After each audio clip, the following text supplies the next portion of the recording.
الحمدللہ رب العالمین والصلاة والسلام علی سید المرسلین نبینا محمد وعلی آلہ وصحبہ اجمعین، اما بعد۔ محترم معزز ساتھیو، سورۃ الماعون سے انشاءاللہ ہم آغاز کریں گے۔ اعوذ باللہ السمیع العلیم من الشیطان الرجیم، بسم اللہ الرحمن الرحیم۔ ارأیت الذی یکذب بالدین، کیا تو نے دیکھا اس کو جو روز جزا کو جھٹلاتا ہے؟ فذلک الذی یدع الیتیم، وہی ہے جو یتیم کو دھکے دیتا ہے۔ ولا یحض علی طعام المسکین، اور مسکین کو کھلانے کی ترغیب نہیں دیتا۔ فویل للمصلین، پس ان نمازیوں کے لیے افسوس ہے، ویل ہے، ہلاکت ہے۔ الذین هم عن صلاتهم ساہون، جو اپنی نماز سے غافل ہیں۔ الذین هم یراؤون، جو ریاکاری کرتے ہیں، دکھاوے کے لیے نماز پڑھتے ہیں۔ ویمنعون الماعون، اور برتنے کی چیز، روزمرہ زندگی میں استعمال کی چھوٹی چھوٹی چیز وہ بھی روک رکھ لیتے ہیں دوسروں کو دینے سے۔ یہ 7 آیات پر مشتمل سورت، اس کے اندر 2 حصے ہیں۔ ایک حصہ ولا یحض علی طعام المسکین پر ختم ہوتا ہے، دوسرا فویل للمصلین سے۔ ایک میں اخلاقی برائیوں کا ذکر ہے، اوپر کی جو دوسری اور تیسری نمبر کی آیت ہے۔ اس کے بعد چوتھی سے آخر تک خصوصی طور پر نماز میں سستی غفلت برتنے والے اور ریاکاری کرنے والے اور لوگوں کے ساتھ اچھے معاملات، اچھے تعلقات نہ پیدا کر کے معمولی سی چھوٹی چھوٹی چیزوں کو بھی دینے سے بخیلی کرنے والے، ان دونوں کا جو ذکر کیا گیا ہے۔ اوپر کیا کہا پہلی آیت میں؟ کیا اس کو دیکھا جس نے روز جزا کو جھٹلا دیا؟ تو جس آدمی کا آخرت پر ایمان جتنا پختہ ہوگا، اس کی نمازیں اتنی درست ہوں گی، اس کے اخلاق اتنے درست ہوں گے، لوگوں کے ساتھ اس کے تعلقات اتنے بہتر ہوں گے۔ یہ ایک بنیادی بات ایک خلاصے کے طور پر ہم نے آپ کے سامنے رکھی۔ آئیے اب اس میں جو قابل غور باتیں ہمارے سامنے ہیں ان کو ذکر کرتے ہیں۔ دوسری آیت، یہی وہ ہے جو یتیم کو دھکے دیتا ہے۔ اس میں قابل غور نقطہ یہ ہے کہ دیکھو اس کو جس نے بدلے کے دن کو جھٹلایا کہ اس میں یہ بد اخلاقی اور بد عملی پائی جاتی ہے، اس لیے کہ دین انسان کو اچھے کام کرنے اور برے کاموں کو چھوڑنے پر ابھارتا ہے۔ چونکہ وہ دین کو نہیں مانتا، آخرت کے دن کو نہیں مانتا، اس لیے اس میں یہ برائی اور یہ بد اخلاقی اور بد عملی پیدا ہوئی ہے۔ تو آپ پوچھیں گے کہ بعض غیر مسلموں میں بھی ہم بڑے اچھے اخلاق دیکھتے ہیں، یتیموں کے ساتھ بڑے اچھے سلوک کرنے والے ہیں، بلکہ کتنے غیر مسلم ہیں جو انادھا آشرم کھولے ہوئے ہیں اور بہت اچھا اس میں ان کی تعلیم، ان کی تربیت، انادھا آشرم کس کو کہتے ہیں؟ یتیم خانہ، ہندی کا لفظ یہ ہے۔ تو یتیم خانے کھولے ہوئے ہیں کئی غیر مسلمین۔ تو یہ فطری طور پر اللہ نے جو ان کے اندر رکھا ہے، لیکن آخرت میں اس کا کوئی فائدہ ان کو نہیں ملے گا۔ لیکن ہائے رے مسلمان تو آخرت کو مانتا بھی ہے اور عمل سے اس قدر دور، تو اس کا مطلب آخرت پر ابھی پختہ ایمان نہیں ہے۔ اگر کسی ایسے غیر مسلم کو دیکھیں جس کے اخلاق اچھے ہوں، لوگوں کے ساتھ اس کے سلوک اچھے ہوں، تو ہم اس سے سبق یہ حاصل کریں کہ ہم آخرت پر اللہ پر ایمان رکھنے کے باوجود ہمارے اندر ابھی وہ اچھائی نہیں آئی، تو ہمیں کتنا عذاب آخرت میں ہوگا۔ آگے پھر چوتھی اور 5ویں آیت میں ویل کی جو دھمکی دی گئی ہے، ویل افسوس کو بھی کہتے ہیں، ہلاکت کو بھی کہتے ہیں، اور ویل جہنم کے گڑھوں میں سے ایک گڑھے کا بھی نام ہے۔ تو اللہ رب العالمین نے فرمایا کہ یہ ویل ان لوگوں کے لیے ہے جو نمازوں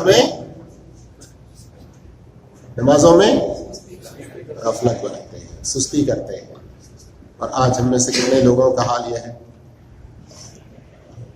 آج معمولی سی گرمی کو بہانہ بنا کر ہم نماز جماعت سے پڑھنا چھوڑ دیتے ہیں، اور آخرت کی اس گرمی سے، آخرت جہنم کی اس گرمی سے، جہنم کے عذاب سے ہم نہیں ڈرتے. جن کے لیے ویل ہے یہ وہ نمازی ہیں جنہوں نے شروع میں کچھ پابندی کی تھی، پھر اس میں کوتاہی کرنے لگے. کیسی کوتاہی؟ مکمل طور پر نماز کی ادا کرنے میں کوتاہی کہ وہ پوری طرح نماز کو چھوڑ بیٹھے ہیں، یہ بھی ایک قسم کی کوتاہی. یا شرعی طور پر جو وقت مقرر ہے، شرعی طور پر جو وقت مقرر ہے اس وقت پر ادا کرنے میں کوتاہی، جماعت سے ادا کرنے میں کوتاہی، ارکان و واجبات کو صحیح ڈھنگ سے ادا کرنے میں کوتاہی. یہ ساری کوتاہیاں اگر ہم ان کو درست نہ کر لیں اور ان سب کوتاہیوں کو نہ چھوڑیں. بے نمازوں کے لیے جہنم کی بات سنتے تھے نا، بے نمازیوں کے لیے عذاب ہے، لیکن یہاں نمازیوں کے لیے ویل کی دھمکی. کون نمازی؟ جو کوتاہی برتتے ہیں، سستی کرتے ہیں، غفلت برتتے ہیں، وقت پر ادا نہیں کرتے. ارے میں پڑھ لے رہا ہوں جی، میں روم پہ. ہم میں سے کئی لوگوں کا یہ جواب ہوتا، ارے نہیں میں نیند سے اٹھنے کے بعد پڑھ لیتا ہوں، ایک نماز بھی نہیں چھوڑتا میں. کام سے فارغ ہو کے آنے کے بعد ساری نمازیں اکٹھی ملا کے پڑھ لیتا ہوں میں. اسی بھائی سے پوچھے کہ دوپہر میں جو ساتھ میں ٹفن لے کر جاتے ہیں صبح ڈیوٹی پہ جانے کے وقت، دوپہر میں 10 منٹ نکال کے ٹفن کھانے کی کوشش کرتے ہیں نہیں کرتے؟ تو کھانے میں جتنا ٹائم لگتا ہے اس سے آدھا ٹائم بھی نہیں لگتا نماز کے لیے. لیکن جس طرح اپنے پیٹ کی فکر ہے، اپنی آخرت کی اگر فکر ہوتی تو نماز پڑھنے کے لیے بھی کوئی نہ کوئی ہم وقت نکال ضرور لیتے ہیں. اور میرے بھائیوں، آگے یہ سورہ ماعون جو ہم نے پڑھی ہے اس میں عمل کے 2 پیغام ہیں.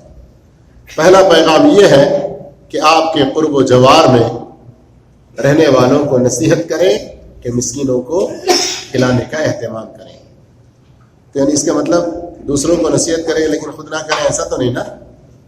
خود عمل کریں اور دوسروں کو نصیحت بھی کرتے رہیں. کیوں کہا یہ؟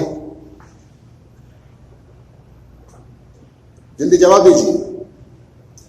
اس لیے کہ اللہ رب العالمین نے کیا فرمایا؟ کیا اس شخص کو دیکھا جو روز جزا کو جھٹلاتا ہے؟ یہی ہے وہ جو یتیم کو دھکے دیتا ہے اور مسکین کو کھلانے کی ترغیب نہیں دیتا. تو بے ایمان آدمی کی یہ بدعملی بتائی گئی. تو ہم ایمان والوں کا اچھا عمل ہونا چاہیے نہیں چاہیے؟ تو کسی یتیم کو ہم خود پرورش نہیں کر سکتے، کوئی کرنے والا ہے تو اس کی طرف رہنمائی کرنا. مسکین کو خود ہم دے نہیں سکتے، کھلا نہیں سکتے، اتنی طاقت نہیں ہے. کم سے کم زبان تو ہے، کسی کو سمجھا کر کہ بھائی فلاں مسکین آدمی ہے، ذرا آپ اس کو کچھ دے دیجئے. ایسا تو کہہ سکتے ہیں. تو ایسا کہنا یہ آخرت پر ایمان کی دلیل ہے. کتنی بڑی نیکی ہے، غور کریں. اس لیے قرآن مجید پر غور و فکر اور تدبر سے کام لینا چاہیے. دوسرا عمل کا پیغام اس میں یہ ہے کہ آج سے اب ہم اپنی عادت بنا لیں کہ مسلمانوں کو وہ چیز عاریتاً دیں جس کے دینے کی طاقت ہمارے اندر موجود ہے. چھوٹی موٹی جو روزمرہ استعمال کی گھر میں چیزیں ہیں، بلکہ بعض ائمہ نے، بلکہ حضرت علی رضی اللہ عنہ سے بھی ایک قول مروی ہے کہ یہاں پر ماعون سے مراد زکوٰۃ بھی ہے. جو زکوٰۃ ادا نہیں کرتا اس کے لیے ویل ہے. اور چھوٹی موٹی یہ استعمال کی چیزیں، یہ آپس میں ایک دوسرے کو نہ دینا، بخیلی کرنا، یہ بھی وعید کا سبب ہے. لیکن یہاں پر ایک اور بات بتاؤں. جیسے ہماری یہاں کی جو زندگی ہے، ایک روم میں 2-4 آدمی ہوتے ہیں، یا ایک کچن ہوتا ہے، 2-3-4 روم والے سب کے سب اسی میں بنانا ہوتا ہے. اب کہیں اس میں کسی کی نمک بھی ہوتی ہے، کسی کی کوئی مرچی بھی ہوتی ہے، کسی کا کوئی پیاز بھی ہوتا ہے.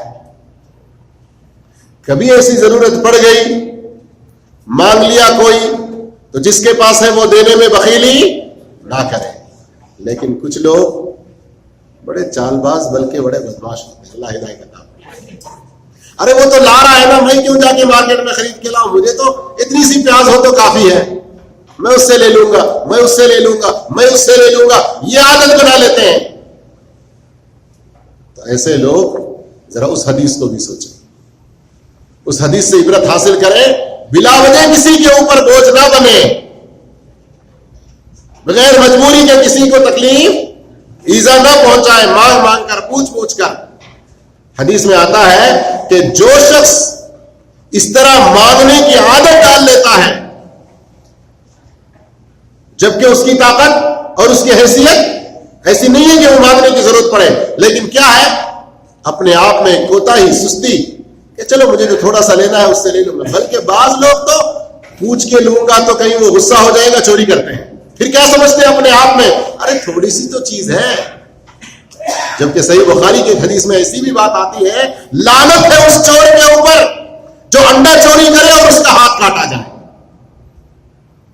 تو انڈا چوری کرنے پر بھی ہاتھ کاٹنا ہے، یہ ایک فقہی مسئلہ، میں وہ حکم نہیں لگا رہا ہوں، مطلب یہ کہ جو آدمی اس قدر اپنے آپ کو نکما بنا لے کہ ارے ہے نا چلو لے لیں گے، ہے نا چلو اٹھا لیں گے کسی سے، یہ عادت بہت بری عادت ہے، یہ عادت بھی بہت بری عادت ہے، اس سے بچنا چاہیے۔ تو میں پہلے وہ حدیث سنانے جا رہا تھا کہ جو شخص بغیر حاجت کے مانگتا ہے کل قیامت کے دن اس حالت میں آئے گا کہ اس کو ایسے ناخون ہوں گے کہ اس سے وہ خود اپنا چمڑا پوری طرح سے نوچ رہا ہوگا، اس کے جسم پر، اس کے چہرے پر کوئی گوشت نہیں ہوگا۔ کیسا آدمی نظر آتا ہے؟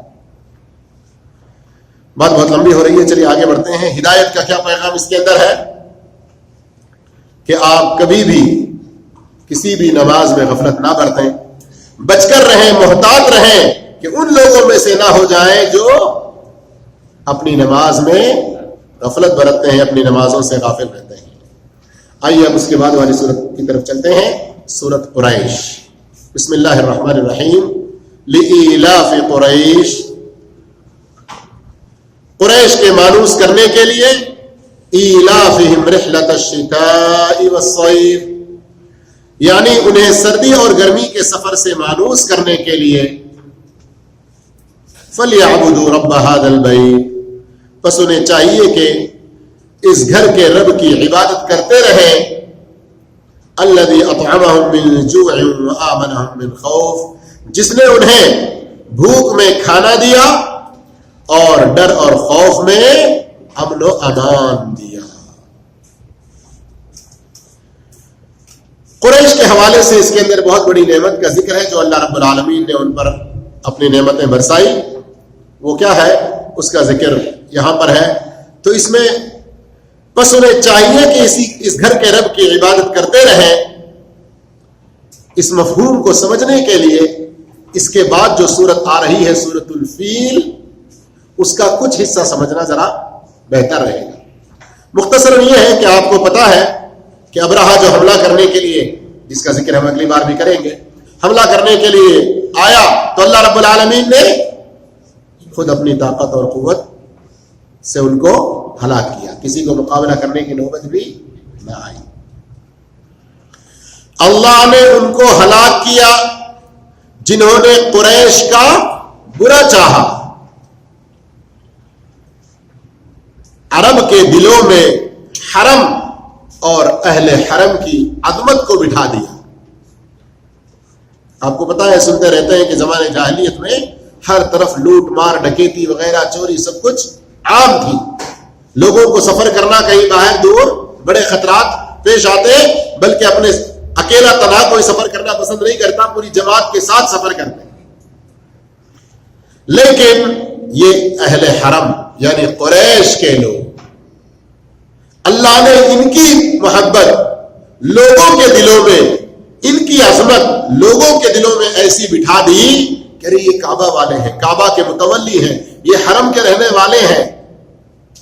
تو ان کا سفر کا قافلہ گرمیوں اور سردیوں میں یمن اور شام کی طرف جایا کرتا تو انہیں کوئی کچھ نہ کہتا، ان پر کوئی حملے، کوئی لوٹ ماری ان کے ساتھ نہیں ہوتی۔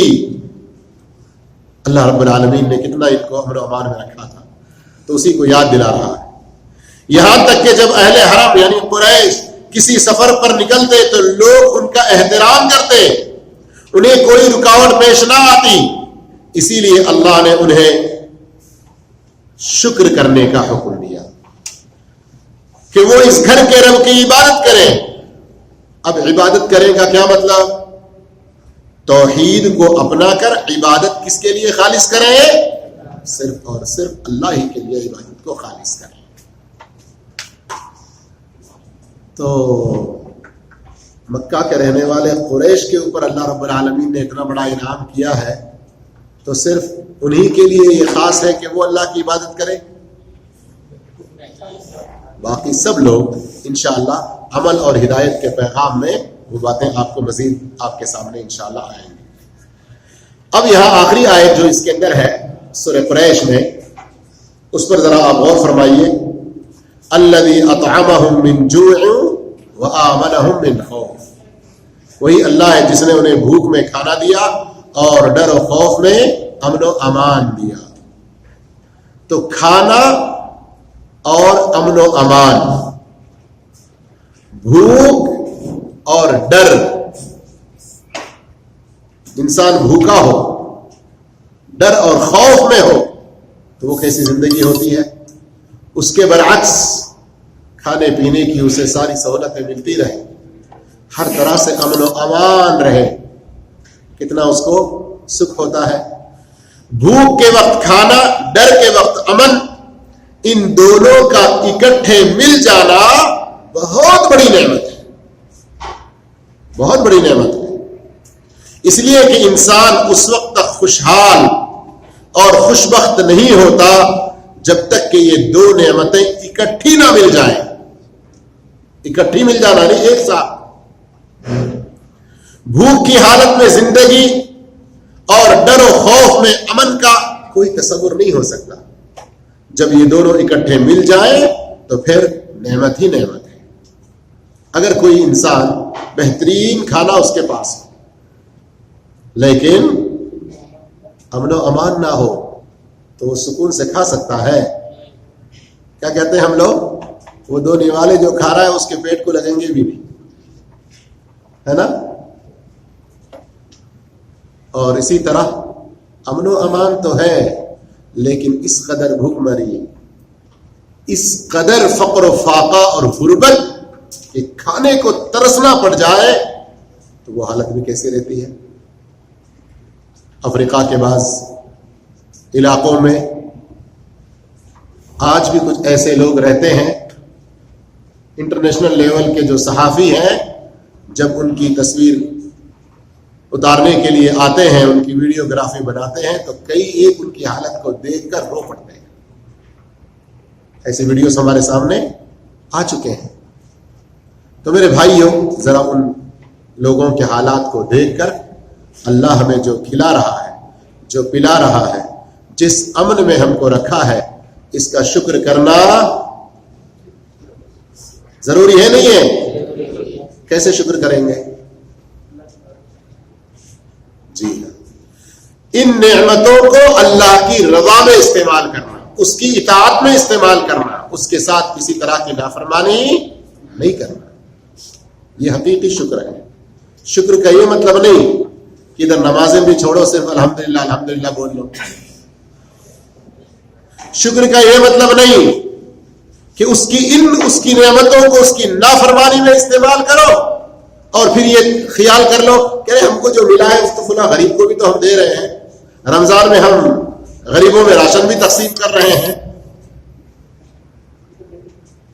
آسان انداز میں آپ کو یاد رہنے کے لیے ایک بات بتاتا ہوں. اللہ کی کسی بھی نعمت کا شکریہ ادا کرنا، اس نعمت کو اس کی اطاعت میں استعمال کرنا اور فرائض کی ادائیگی، محرمات سے بچانا، یہ اس کا پہلا درجہ ہے. پھر اس کے بعد سنن و مستحبات کا ادا کرنا، مکروہات سے بھی بچتے رہنا، یہ ہمیں اور آگے کے درجے میں لے جائے گا. اور پھر اللہ رب العالمین کا شکر جتنا ہم ادا کریں گے اتنی نعمتیں، اس سے پہلے بھی سن چکے ہیں نا سورہ ابراہیم کیا ہے، لئن شکرتم لازیدنکم. اسی لیے عربی میں ایک مقولہ ہے, کیا کہتے ہیں؟ شکر یہ کیا ہے؟ صید النعمت المفقودہ وقید النعمت الموجودہ. یہ شکر یہ غیر موجود نعمتوں کو لانے کا اور موجودہ نعمتوں کے برقرار رہنے کا بہت بڑا ذریعہ ہے. اب یہ سورہ قریش, اس کے اندر ہمیں عمل کا کیا پیغام مل رہا ہے؟ عمل کا پیغام یہ مل رہا ہے کہ کھانا پینا امن و امان جب نصیب ہو تو خوب اللہ کا شکر ادا کرنا. اور حدیث میں آتا ہے کہ جو انسان وقت الرخا خوشحالی کے وقت میں اللہ کو خوب یاد کرتا ہے تو اللہ تعالیٰ اس بندے کو اس کی مصیبت کے وقت میں ضرور یاد رکھتا ہے. آئی سمجھ میں بات؟ جب کوئی انسان کس وقت خوشحالی کے وقت اللہ کو خوب یاد کرتا ہے تو جب وہ مصیبت میں پڑ جائے تو اللہ اس کو ضرور یاد رکھتا ہے. اس آیت کے اندر ہمارے لیے ہدایت کا پیغام کیا ہے؟ ہدایت کا پیغام یہ ہے کہ جو خالق اور رازق ہے وہی عبادت کا حقیقی حقدار ہے. جو خالق اور رازق ہے وہی عبادت کا حقیقی حقدار ہے. خالق کا معنی پیدا کرنے والا. کوئی اور بابا بھی ہے اولاد دینے والا؟ کوئی درگاہ والے ہیں حکومت کی گدی دینے والے, کرسی دلانے والے؟ کوئی ایسے بابا ہیں جو خاص بیٹوں کو ہی بیٹے دینے والا, یا کوئی ایسے بابا ہیں جو ہمارے کاروبار کو چلانے والا؟ ادھر ہم اللہ کو خالق مانے لیکن اللہ کے اوپر کامل بھروسہ اور اللہ کے بتائے ہوئے طریقے پر عمل نہ کر کے دکان و مکان میں خیر و برکت کے لیے پنجتن پاک کے نام اور ان کی تختیاں لگا لینا, یا ہمارے کھیتی میں اور ہماری زمین پیداوار فصل وغیرہ میں برکتیں اور اچھی فصل ہونے کے لیے کسی بابا کے نام کے وہاں پر نظر کرنا, یا وہاں کسی کے نام کے مرغے وغیرہ ذبح کرنا. اللہ کو خالق مانتے ہوئے اللہ کے علاوہ کسی بابا کے بارے میں کہ فلاں بیٹا دینے والا ہے, وہاں جا کے ان کے پاس کوئی نظر و نیاز وغیرہ کرنا, یہ سارے کام شرک میں آ جائیں گے. اللہ کو خالق جو مان رہے ہیں اس ماننے کا فائدہ کچھ بھی نہیں ہوگا, اس لیے کہ مشرکین مکہ بھی مانتے تھے. وَلَئِن سَأَلْتَهُم مَّنْ خَلَقَ السَّمَاوَاتِ وَالْأَرْضِ, اگر آپ پوچھیں کہ آسمان و زمین کا خالق کون ہے, من خلقہم, ان کو خود کس نے پیدا کیا ہے یہ بھی پوچھیں, تو ان کا جواب کیا ہوتا ہے؟ ان کا صاف جواب ہوتا کہ صرف اور صرف اللہ. لَيَقُولُنَّ اللَّهُ, وہ ضرور بضرور کہتے کہ صرف اور صرف اللہ ہی خالق ہے. لیکن ان کا وہ خالق اللہ کو ماننا ان کو فائدہ دیا نہیں دیا, اس لیے کہ سورہ زمر کی جیسے شروع کی آیتوں میں ہے, سورہ یونس میں ہے کہ اللہ کے علاوہ دوسروں کے پاس بھی عبادت کے کچھ کام کرتے اور کیا کہتے کہ یہ وہ بزرگ ہیں, یہ وہ پنجتن پاک ہیں, یہ وہ اللہ کے اولیاء ہیں جو ہمیں اللہ کے قریب کریں گے. یہ پنجتن پاک آج جو مشہور ہے نا ہمارے بعض لوگوں میں, وہ اس زمانے میں بھی تھے, ود سوا یعوق یعوق, نصر کی شکل میں اور دوسری شکلوں میں. اس لیے میرے بھائیوں شرک کے سارے کاموں کو چھوڑ دینا ضروری ہے, عبادت اللہ ہی کے لیے خاص کرنا انتہائی ضروری ہے. یہ دو صورتیں آج ہم نے پڑھی ہیں, کون کون سی؟ ماعون اور قریش. اس میں اللہ نے سورہ ماعون میں ہم نے جو پڑھا, اللہ نے وعدے کیا کہ جو دین کو جھٹلاتا ہے وہ گندے اخلاق والا ہو جاتا ہے. کیسے؟ کیا اس کی دو مثالیں پیش کی گئیں جلدی سے؟ یتیم کو دھکے دینا, مسکین کو کھلانے کی ترغیب نہ دینا. نماز میں غفلت کی کیا شکلیں ہیں؟ جماعت چھوڑ دینا, وقت پر ادا نہ کرنا, اور بھی دوسری چیزیں. اور اسی طرح تیسری چیز, عبادت میں وحدانیت کو اپنانا اللہ کا شکر بجا لانے کا ایک اہم حصہ ہے. اس چیز کو اس صورت کی روشنی میں واضح کریں. فَلْيَعْبُدُوا رَبَّ هَذَا الْبَيْتِ, یہ آیت ہے. تو اس سے کیا پتا چل رہا ہے کہ عبادت اللہ کی کریں, یعنی اللہ کو خالص اس کی بندگی کریں اور اس کے ساتھ کسی کو شریک نہ ٹھہرائیں. قریش کو بھوک کے وقت کھانا کھلانے اور ڈر کے وقت امن عطا کرنے کو اکٹھے ملا کر کیوں بیان کیا؟ اس لیے کہ یہ بہت بڑی نعمت ہے, یہ بہت بڑی نعمت ہے. اور اس سلسلے میں یہ چند سوالات آپ کے سامنے آئے. اگر وقت اور ہوتا تو ہم پیچھے سے اور سبق کو دہراتے. عمل کے اس کے اندر 3 پیغام ہم کو ملے تھے. کیا کیا؟ مسکین کو کھلانے کی ترغیب دیجیے, اور کیا ہے؟ مسلمان کو وہ چیز عاریتاً دیں جس کی آپ میں طاقت ہو. اسی طرح سے عمل کے حوالے سے ایک تیسری چیز کیا بتائی گئی؟ تیسری چیز یہ بتائی گئی کہ کھانا پینا, امن و امان یہ بہت بڑی نعمت ہے, ان کا خوب اللہ کا شکر ادا کرتے رہنا چاہیے. اسی طرح سے ہم کو ہدایت کی 2 باتیں اس کے اندر بتائی گئیں. ایک بات یہ بتائی گئی کہ نماز میں سستی اور غفلت نہ برتیں, اس لیے کہ اس کا انجام بہت برا ہے. اور اسی طرح یہاں ایک آخری ہدایت اس کے اندر ہم کو یہ دی گئی کہ جو خالق اور رازق ہے وہی عبادت کا حق ہے. جو کچھ ہم نے سبق سنا اور اللہ کی مہربانی سے کچھ تھوڑا سا دہرانے کا بھی موقع مل گیا, تو اس کو اچھی طرح سے یاد رکھیں اور اس کو عمل میں بھی لانے کی کوشش کریں. قرآن کو پڑھنے پڑھانے کا بنیادی مقصد یہی ہونا چاہیے کہ ہم اس کو سمجھیں, غور و فکر کریں اور اس پر عمل کریں, پھر اس کی دعوت دوسروں کو بھی دیں. اللہ ان خوش نصیبوں میں سے ہم سب کو بنائے. جزاکم اللہ خیرا وآخر دعوانا الحمد للہ رب العالمین. سبحانک اللہم و بحمدک اشہد ان لا الہ الا انت استغفرک و اتوب الیک.